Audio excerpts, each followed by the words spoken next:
ورحمة الله وبركاته. الفاتحة إلى عظيم سيدنا محمد صلى الله عليه وسلم وعلى آله وصحبه وأزواجه وذريته ومشارك العظيم النظر في برها وخصوصا إلى سنة الرباني وخصوص مداني سيدنا الشيخ عبد القادر الجيلاني رضي الله عنه سمع الكرفي سابلا سنة لأشهاد سهم ثم إلى حضرته الإمام النووي والبنتاني ثم إلى حضرته عبد الكريم الكريم الفاتحة. أعوذ بالله من الشيطان الرجيم. بسم الله الرحمن الرحيم. الحمد لله رب العالمين الرحمن الرحيم مالك يوم الدين. إياك نعبد وإياك نستعين اهدنا الصراط المستقيم صراط الذين أنعمت عليهم غير المغضوب عليهم ولا الضالين.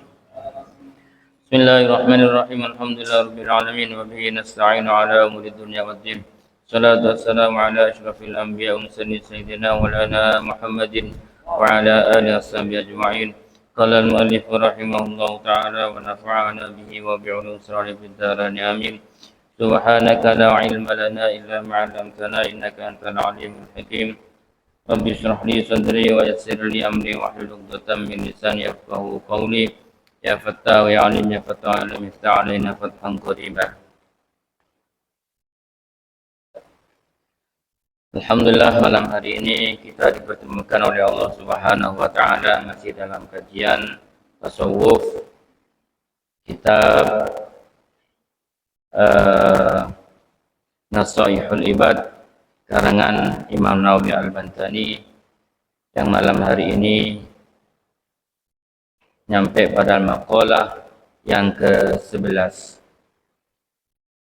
Wal maqalatu al-hadiyatu asyarata, maqalah yang ke-11.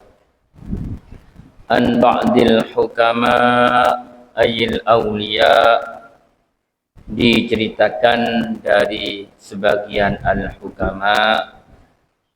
Al-hukama itu ayil awliya, wali-walinya Allah, kekasih-kekasihnya Allah.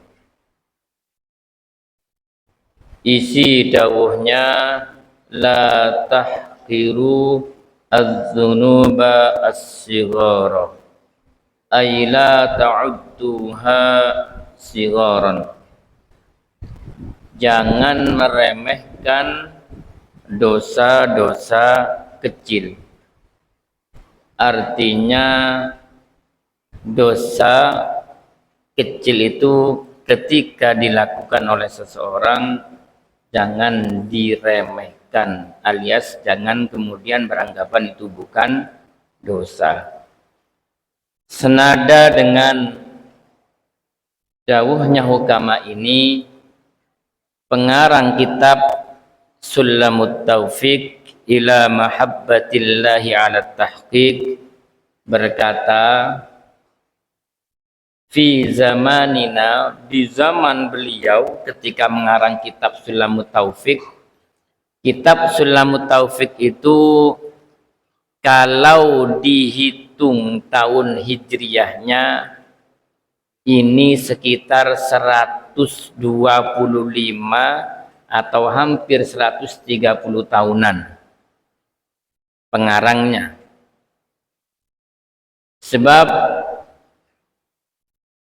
dalam sejarahnya Kiai Abdul Karim Keramat, Kiai Abdul Karim bin Thayyib, ini beliau ketika belajar di Makkah, belajar kitab Sulamut Taufiq kepada guru dari pengarangnya. Dari guru dari Kiai Abdul Karim ini adalah murid dari pengarangnya kitab Sulamut Taufiq. Senada dengan hal itu, pengarang kitab Sulamut Taufiq dawuh bahwa di zaman kita banyak orang-orang yang meremehkan perkataan-perkataan sehingga keluar dari mereka kalimat-kalimat yang tanpa sengaja kalimat itu mengeluarkan mereka dari Islam. Ini disebutkan dalam bab murtad, ayir riddatu. Ini terjadi ketika di zamannya pengarang kitab Sulamut Taufik. Bisa dibayangkan kondisi sekarang yang dihitung 120 tahun atau 125 tahun.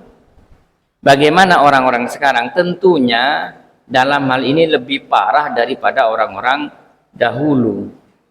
Sehingga kerap kita jumpai orang-orang mengatakan, kalau saya boleh, kalau ustadz jangan. Sering ini ya. Kalau sampean jangan, kalau saya gak apa-apa. Masya Allah. Dosa itu, maksiat itu, siapapun yang melakukan sama, Pak. Sama nggih? Sama. Siapapun orangnya sama. Apakah dia ustadz, kiai, petani, pedagang, orang biasa, sekali dia melakukan maksiat sama. Jangan kemudian dianggap, kalau sampean tidak boleh ustadz, sampean kan ustadz, sampean kan kiai, kalau saya boleh. Bahaya nih Pak. Ini yang meremehkan itu, yang meremehkan dosa itu. Misalnya saya kasih contoh ya, perbuatan dosa ya. Misalnya naudzubillah, minum khamr ya. Minum khamr sesuatu yang memabukkan. Siapapun orangnya tetap haram. Entah dia orang biasa, entah dia ustadz. Jangan kemudian beranggapan, kalau sampean jangan, kalau saya boleh. Yang memperbolehkan sampean itu siapa? Ini minum khamr jelas dosa besar. Dosa kecil pun jangan kemudian diremehkan. Kenapa tidak boleh meremehkan dosa kecil? Fa innaha tatasya'abu minha az-dzunubul kibaru. Karena kalau meremehkan dosa-dosa kecil biasanya akan bercabang melakukan dosa-dosa besar. Secara logika, mohon maaf, pencuri itu tidak kemudian mencuri sesuatu yang besar.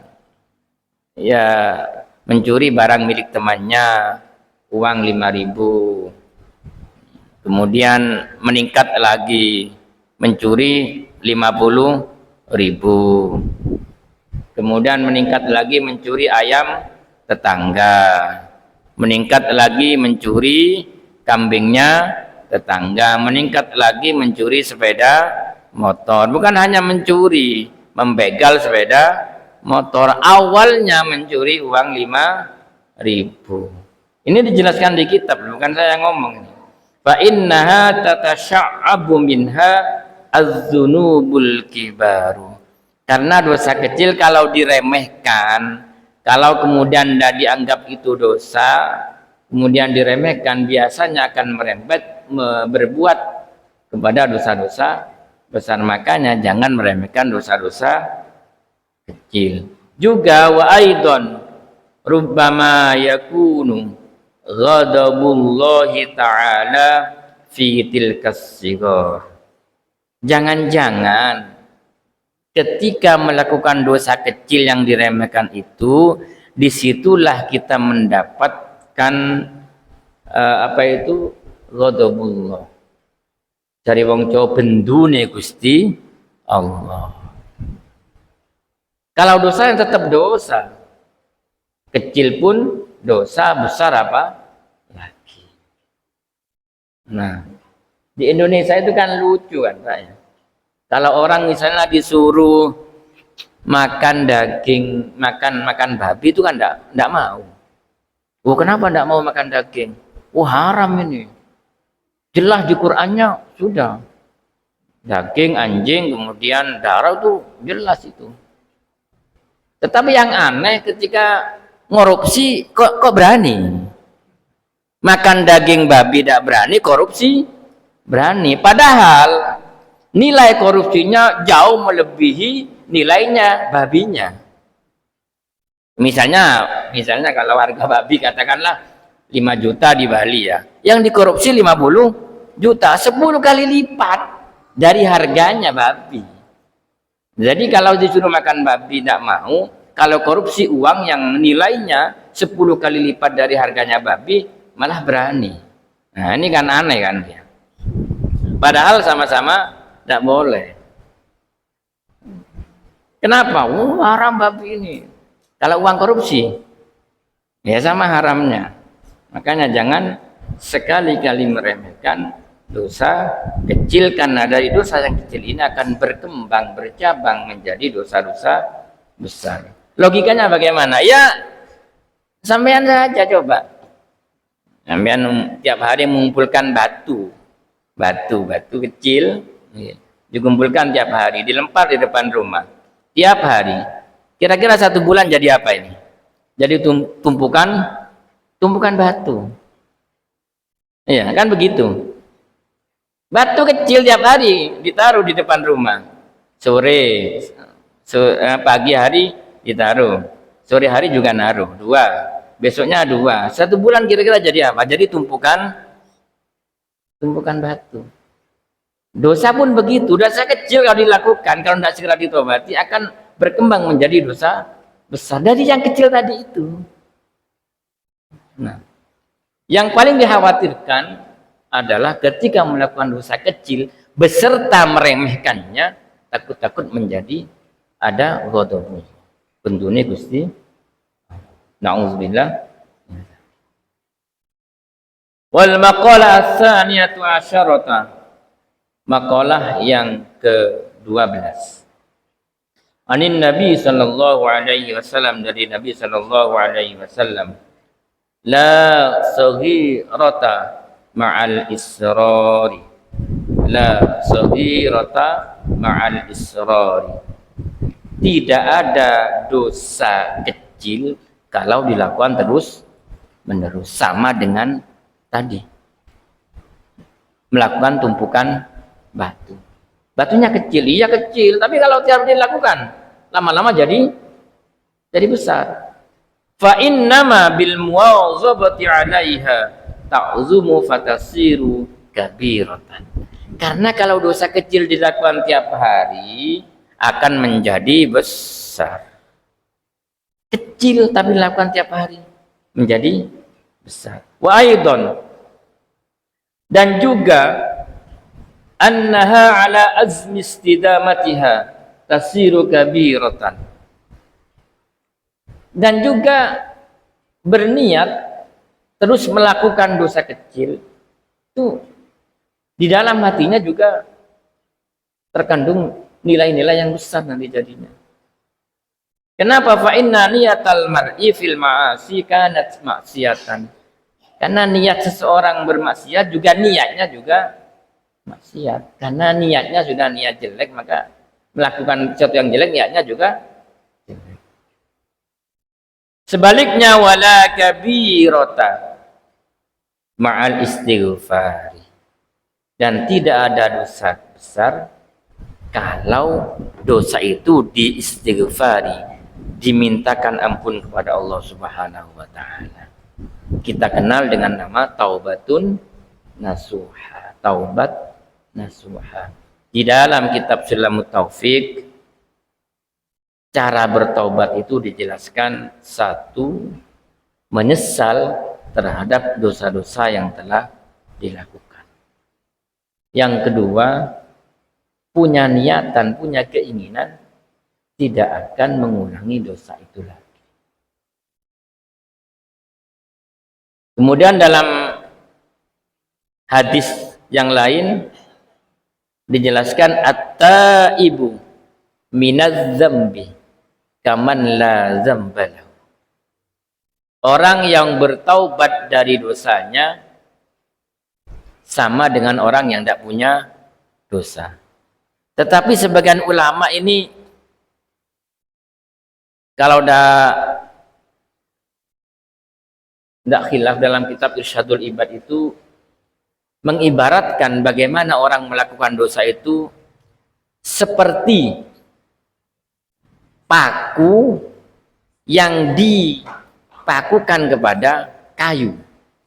Nih, paku yang sampean dipalu pada kayu ini. Ketika pakunya sudah dicabut, tinggal apanya? Tinggal bekas. Nah, orang yang melakukan dosa itu meskipun sudah bertaubat, ini yang bekasnya ini kadang-kadang yang sulit hilang. Bekasnya ini yang kadang-kadang sulit hilang. Sehingga ada orang dulu dia pendosa, kemudian bertaubat. 2 tahun kemudian kambuh lagi. Ada orang pendosa bertaubat, 5 tahun kambuh lagi. Kan ada banyak yang begitu gitu. Ya bukan orang lain ya, kadang-kadang juga kita begitu juga. Contoh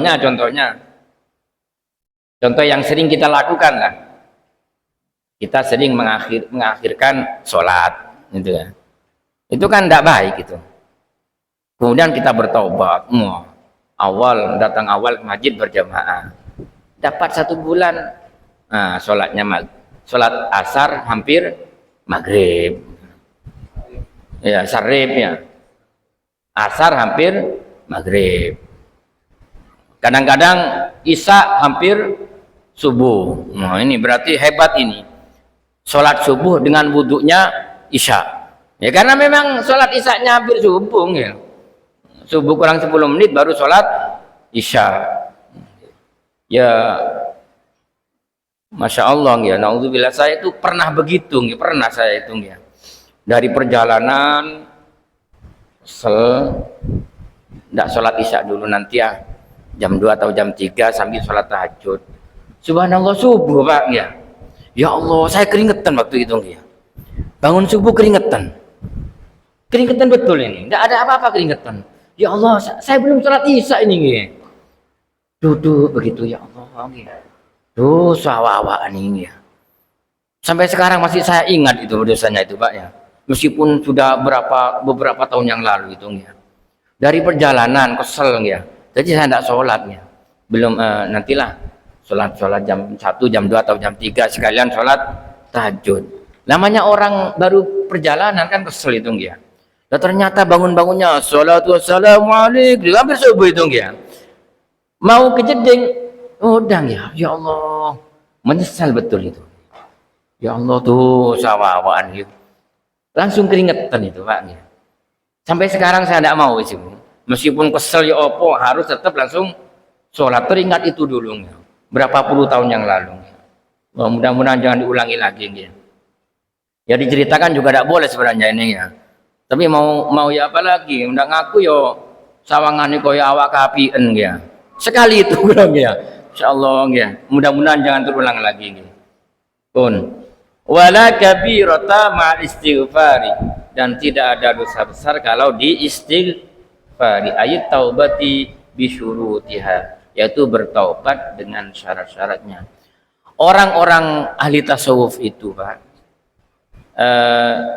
jangankan dosa kecil, yang makruh saja itu orang-orang tasawuf itu tidak mau melakukannya ya. Jadi sangat-sangat sensitif orang-orang tasawuf itu ya. Saya punya cerita ini ditulis di bukunya MH Ainun Najib Cak Nun. Itu beliau punya buku namanya Selilit Sang Kiai. Saya pernah baca buku itu ya. Itu menceritakan bagaimana tingkah orang-orang tasawuf itu di dalam melakukan kebaikan. Bukan hanya dari yang makruh, melakukan kebaikannya juga sangat-sangat kadang-kadang tidak rasional, tidak masuk. Tidak akal kita itu, kita tidak nutut kata wong Jawa. Di situ ada cerita Pak. Ada seorang kiai, beliau itu mau sholat asar. Kemudian waktunya sudah mepet. Zaman dahulu mau wudhu itu nimba, kerekan ini, sumur ini, zaman kuno dulu ini, pakai kerekan itu ya ini nimba, kayak pakai kerekan. Ternyata setelah itu beliau melihat ada rombongan semut di timbanya itu. Rombongan semut kan suka rombongan gitu. Rombongan semut itu di timbanya. Duh, kok enek semut dek gini. Beliau hati-hati nih banyak. Takut semutnya kena goyangan air di timba kemudian jatuh ke sumur. Karena beliau melihat. Ini kan halus ya. Kalau kita kan dong semut ya bapak ngatasi semut ya. Ini tidak kiai ini kiai-kiai yang tasawuf. Jadi beliau sangat hati-hati. Takut semutnya kena goyangan air kemudian jatuh ke dalam sumur. Sangat hati-hati.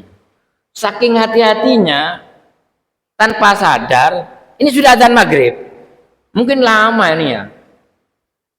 Jadi kiai, ya Allah, oh sudah maghrib ini. Ya apa awak-awakan iki? Hukumnya teng Gusti Allah kira-kira ya apa? Apa disiksa karena mengakhirkan sholat asar sampai maghrib? Apa diampuni karena menolong semut? Nah ini kan yang sulit begini. Lah ternyata tadi sore saya mau sholat asar berjamaah. Di musola saya. Ketika saya sholat qobliyah asar, ini ada rombongan semut ini. Ada rombongan semut, ini kan panas, hawanya panas ini. Biasanya di rumah-rumah banyak semut-semut keluar ini. Kebetulan di musola saya juga ada rombongan semut. Rombongan semut ini lewat di mihrab keimaman begini, ada sajadah. Lewatnya enggak lewat samping, Mbak. Lewat diagonal. Ngerti diagonal nggih? Diagonal itu dari pojok ke pojok, ngerti diagonal nggih Mas nggih? Dari pojok ke pojok ini. Tak delok ya, loh. Kok semut ini rombongannya diagonal ini? Wakil semut itu. Waduh ya apa sholat ini? Kalau saya sholat di sajadah itu pasti kerubung semut ini. Tempat sujudnya 2 kali nih. Kalau sujud 2 kali kerubung semut 10, 2 kali lah 20 ya. Ya kalau tidak masuk ke hidung, masuk ke mulut, masuk ke telinga. Ya apa ini ya? Lama saya berpikirin. Waduh, akhirnya saya putuskan saya sholat di samping sajadah menang teng tembok ya. Ingat ceritanya kiai tadi ya. Tidak mau mengganggu semut nih ya. Akhirnya saya sholat tadi di pinggir sekali, mepet-mepet dan teng tembok sekiranya tidak mengganggu jalannya semut. Nggih tengah hati kula berharap ya Allah. Salat kula niku mboten karu-karuan ya Allah nggih. Salat kula niku mboten karu-karuan nggih. Mugi-mugi kelawan kula mboten mengganggu dalane semut, salat kula keterami ngoten kula niku wau nggih. Lah wong salat tidak karu-karuan njen nggih. Salat kemana-mana. Tapi muga-muga kelawan kula mboten ganggu dalane semut, salat kula niku diterami. Subhanallah. Assalamualaikum. Kok ndak ada semutnya ini, Pak nggih. Lho iki temenan iki nggih. Tak delok lho. Ndak ono semut. Iso ndak satu ndak ada nggih. Ya Allah, sudah selesai rombongannya tadi nggih. Ya Allah kula niku ngene tibane nggih. Kula eling kiai sing nimba niku nggih. Mudah-mudahan dosanya diampuni berkat napa niku mboten ganggu semut teng timbon niku. Kula wau nggih ngoten nggih. Ya Allah, salat kula niku meskipun berjamaah boten karuan diterima kalian jenengan ya Allah, tapi muga-muga kelawan kula boten ganggu dalane semut. Lah sebab niki salat kula diterami nggih. Teng salat niku kula sik mikir ngoten nggih. Setelah salat niku nggih, ya Allah ngoten nggih. Assalamualaikum. Kula ndelok teng ngono niku. Duh, kok ndak ono semut iku nggih. Ya Allah, subhanallah ngoten nggih. Semut niku berarti nyumput yang salatnya. Kalau terusakan malih, fa inna taubata, karena sesungguhnya taubat tamhu asarul khotiati, bisa menghilangkan bekas-bekas dosa, bekas-bekas maksiat. Wa in kanat kabiratan, meskipun kabirah dosa-dosa besar tapi nggih angel nggih. Bertaubat dari dosa kecil saja niku nggih angel. Biasa nun sewu nggih. Santri niku lak akeh dalil ya, Pak. Pancen santri niku ahli ngaji, dadi dalil ya kathah. Dosa cilik ae mari ngene digawe wudu ya rontok ya. Cari sapa? Wuduke sapa niku rontok ya. Nggih lek wudu Yai Hamid nggih ya. Sekali wudu Rontoknya lek wudu kula sampean ya. Nggih rontok banyune nggih. Ngok rontok banyune. Insyaallah ngoten nggih. Santri niku mulai singen ngoten kula ngono dosa cilik ae marine digawe wudu yo ilang ngoten nggih. Ngoten nggih mboten nggih ndak baik ngoten niku nggih. Wudu sapa niku? Nggih lek wudu almarhum Rama Yai Hamid satu kali wudu nggih percaya lek wudu kula sampean. Lah kadang-kadang wudu sekarepan ya. Wudunya saja kadang-kadang sekarepan. Napane sing rontok nggih banyu ni rontok ya. Dosane pancet ya. Masyaallah ngoten nggih. Pun rawa hadzal hadis Ad-Dailami, yang meriwayatkan hadis ini adalah Imam Ad-Dailami an Ibni Abbasin dari Ibni Abbas, Abdullah bin Abbas, lakin bi taqdimil jumlati al-akhirati anil ula, tetapi redaksinya berbeda. Lanjutakan wal maqalah as-salisata asyarata, maqalah yang ke-13. Qila, disabdakan, kalau bahasa kitab qila niku ada yang berkata namun qailnya, orang yang berkata tidak disebutkan namanya. Ngoten nggih. Dan bahasa kitab itu kalau disebutkan qila itu sapa sing ngendikan, sapa sing dawuh? Dudu wong e mboten.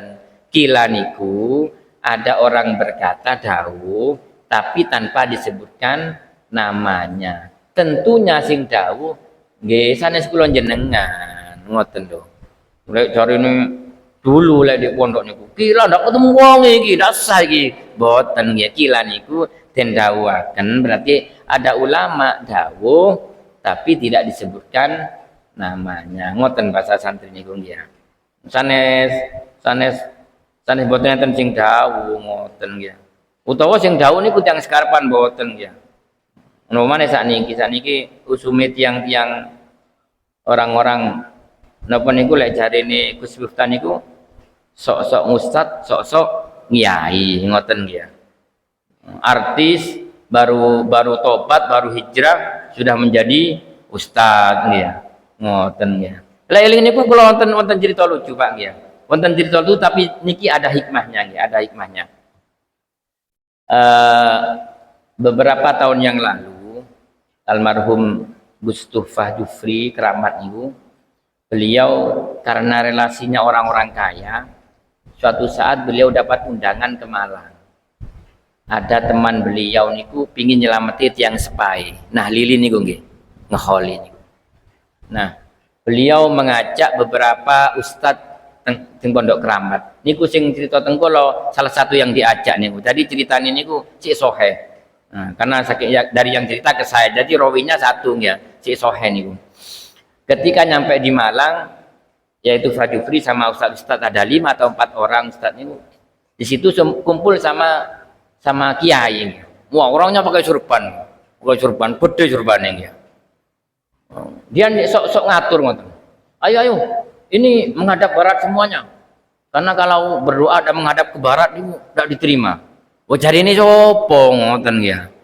Lek omahe ngadep ngidul yo apa kudu ngadep ngulon mboten mawon. Lek salat mboten ngadep ke barat, mboten ngadep kiblat niku mboten sah. Lek berdoa ya silakan. Tapi sing paling apik memang menghadap ke kiblat. Niki mboten niki. Langsung. Ayo menghadap ke barat semuanya. Kalau tidak menghadap ke barat nanti doanya tidak diterima. Cari Gus Tuffah waktu itu jadi sing cerita nih. Tidak usah ditut. Sok kiai ngoten dia. Karena nun saya mungkin beliau tahu ini duduk kiai ini saking surbani ae gede nggih.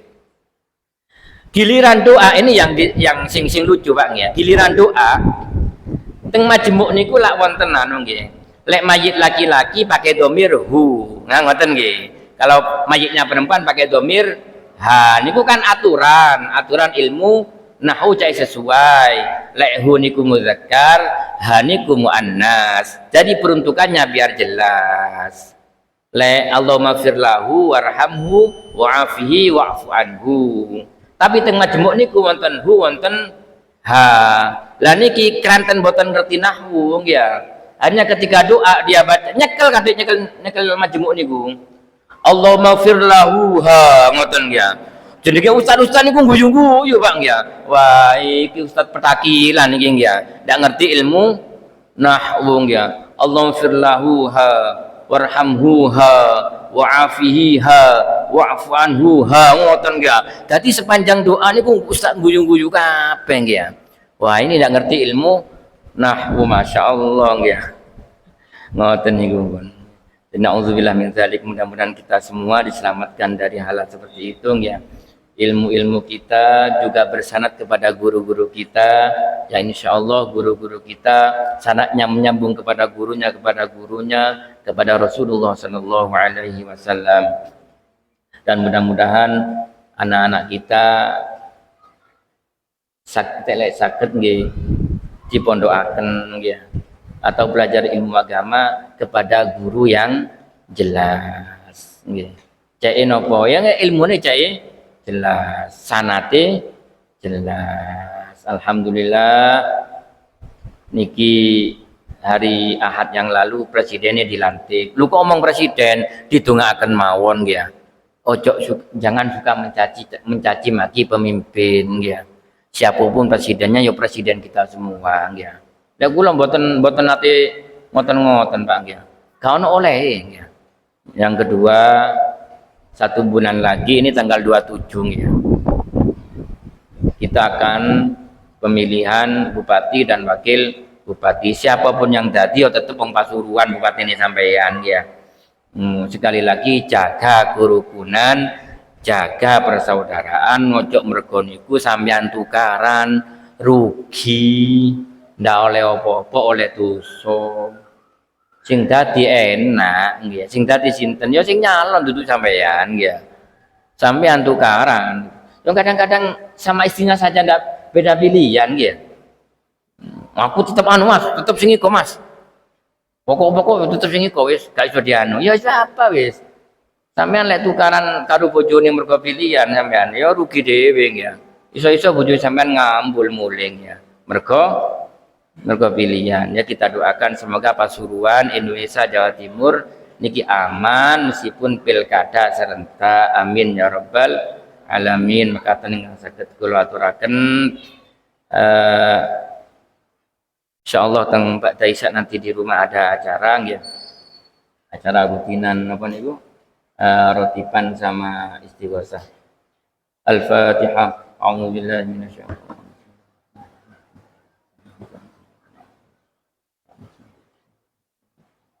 Bismillahirrahmanirrahim. Alhamdulillahirabbil alamin. Hamdan yuwafi ni'amahu wa yukafi mazidah. Ya Rabbana lakal hamdu kama yanbaghi li jalali wajhika wa li'azimi sultanik. Allahumma arinal haqqa haqqan warzuqna ittiba'ah wa arinal batila batilan warzuqna ijtinabah. اللهم ربنا هب لنا من ازواجنا وذرياتنا قرة اعين واجعلنا للمتقين اماما اللهم اجعلنا وذرياتنا واولادنا وتلاميذنا من اهل الولد الخير ولا تجعلنا واياهم من اهل الشر وضينك على كل شيء قدير ربنا اتنا في الدنيا حسنه وفي الاخره حسنه وقنا عذاب النار وصلى الله على سيدنا محمد وعلى اله وصحبه وسلم الحمد لله رب العالمين. الفاتحه.